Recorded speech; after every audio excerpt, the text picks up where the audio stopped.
Pemilu seharusnya adalah momen bagi kita untuk mencari dan menemukan pemimpin yang terus lebih baik, lebih baik, lebih baik, dan terus lebih baik dari pemimpin-pemimpin yang sebelumnya. Pemilu seharusnya adalah momen dan waktu dan ruang bagi kita untuk mengejawantahkan hak demokrasi kita sebagai masyarakat yang memang butuh kepemimpinan yang kuat, kokoh, peduli rakyat, dan membawa masyarakatnya kepada kemajuan.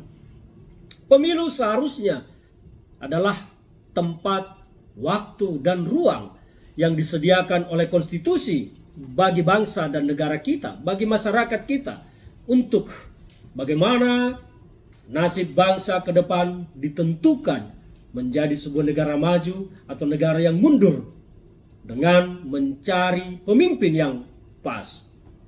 Saya melihat pergeseran nilai-nilai demokrasi dan pergeseran nilai-nilai dari ruang yang diberikan kepada kita sebagai masyarakat untuk mencari pemimpin. Pertama, saya melihat bahwa ada kesan yang timbul seolah-olah Jokowi adalah standar kepemimpinan tertinggi bagi bangsa ini. Seolah-olah bangsa ini tidak lagi akan menemukan pemimpin yang lebih tinggi dan lebih hebat dari Jokowi.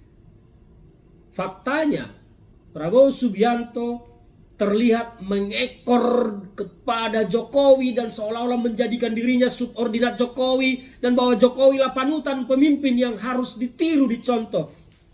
Dan seolah-olah Jokowi adalah segalanya. Seolah-olah Pilpres kali ini menyuguhkan hanya dua hal, perubahan dan ekor Jokowi. Kita tidak butuh pemimpin yang hanya mengekor kepada pemimpin yang sebelumnya.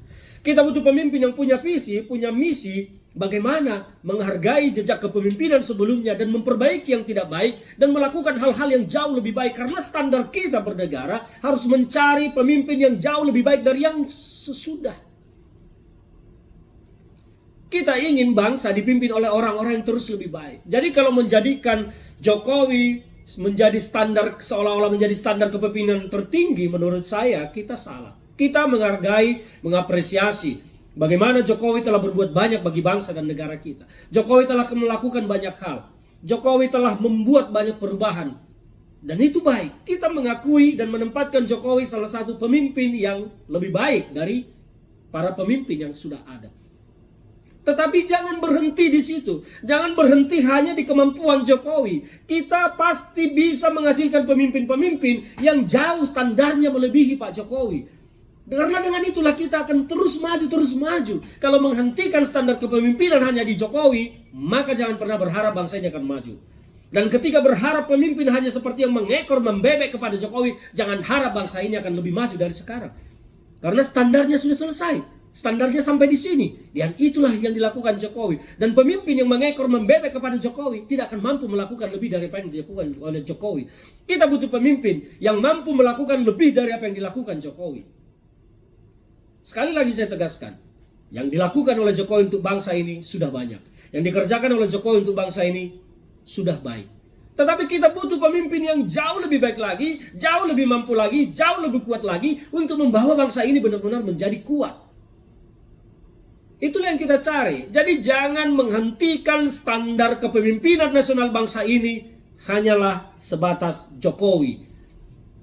Maka pemilu 2024 nanti, Pilpres 2024 nanti harusnya ajang mencari, menemukan pemimpin yang melanjutkan apa yang sudah baik, meneruskan apa yang sudah baik, memperbaiki yang belum baik, dan melahirkan standar-standar kepemimpinan baru yang jauh lebih baik. Itulah tujuan kita berdemokrasi. Jadi kalau kita sudah puas, ya pokoknya Jokowi, apapun Jokowi, semuanya Jokowi, selesailah sudah kita sebagai bangsa. Kita akan gagal menemukan pemimpin yang jauh lebih baik. Maka kalau sekarang seolah-olah Pilpres ini hanya ada dua dogma, perubahan dan Jokowi, salah. Dua-dua itu salah. Yang benar sekarang adalah memperbaiki yang belum baik, melanjutkan yang sudah baik, dan melahirkan standar-standar kepemimpinan yang jauh lebih baik dari Jokowi. Anies mengusung perubahan. Saya ragu perubahan itu akan membawa kebaikan bagi bangsa. Justru membawa kita mundur. Prabowo hanya membebek, mengekor kepada Jokowi. gagal memajukan bangsa karena standarnya sudah terukur. Karena apa? Prabowo sudah pasti akan lebih buruk dari Jokowi yang sudah dikalahkan 2 periode dalam Pilpres. Andaikan Prabowo lebih baik, sudah pasti dia akan terpilih dulu. Tetapi faktanya Prabowo lebih buruk dari Jokowi, maka dia gagal terpilih. Jadi dia tidak akan mampu lebih baik daripada Jokowi. Sekarang ada figur satu, Ganjar Mahfud. Mereka membawa sebuah perubahan bagi yang tidak baik, memperbaiki yang belum baik, melanjutkan yang sudah baik, dan melahirkan standar-standar kepemimpinan yang baru yang jauh lebih baik. Anda mau pilih yang mana? Berubah untuk gagal, membebek mengekor Jokowi dengan standar pas-pasan seperti ini, atau memilih pemimpin baru yang akan melahirkan kepemimpinan dan gagasan-gagasan yang jauh lebih besar. Sekali lagi, memperbaiki yang belum baik, melanjutkan yang sudah baik, dan melahirkan standar kepemimpinan baru yang jauh lebih baik dari Jokowi. Itu yang harus kita temukan. Semoga video ini membawa pencerahan bagi masyarakat untuk memilih kepemimpinan ke depan. Salam dari saya, Ferdinand Hutahian.